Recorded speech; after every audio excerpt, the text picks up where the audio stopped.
আমরা মনে করি কালকে আনসার বাহিনীর ছদ্মাবরণে যারা এসেছিল কোনো দাবি আদায়ের এজেন্ডা তাদের ছিল না। দাবি আদায়ের এজেন্ডা হয় আলাপ আলোচনার মধ্যে দিয়ে। তারা বারবার আলাপ আলোচনা করে সম্মত হয়ে ফিরে গেছে এবং বারবার আমাদেরকে ঘিরে রেখেছে। তারা লাঠি তাদের স্টকে ছিল এবং আপনারা দেখেছেন তারা কি মারমুখীভাবে ছাত্রদের উপর, যেই ছাত্ররা স্বৈরাচারের পতন ঘটিয়েছে, যারা আমাদের স্বপ্ন এবং আমাদের ভবিষ্যতের প্রতিভূ হিসাবে যাদের দেখি, তাদেরকে রাস্তায় ফেলে কি নির্মমভাবে মেরেছে।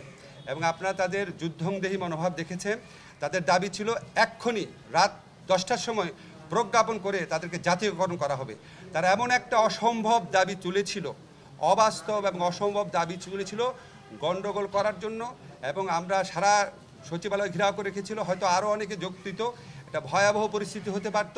বিশ্বমানের থার্মিক্স রড, সালাম স্টিল থার্মিক্স, দেশের একমাত্র থার্মিক্স রড।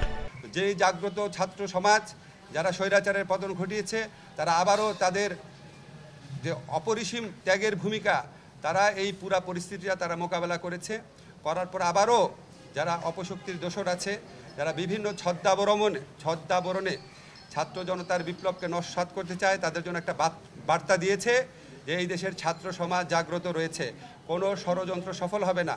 এবং যারা ষড়যন্ত্র করবে, যারা এই ছাত্র জনতার গণ অভ্যুত্থানকে দাবি আদায়ের ছদ্মাবরণে বা বিভিন্ন অজুহাতে, বিভিন্ন ছদ্মাবরণে যারা এটাকে নস্যাৎ করতে চাবে, তাদের বিরুদ্ধে আমরা তো প্রচলিত আইনে ব্যবস্থা নিব, প্রচলিত আইনে।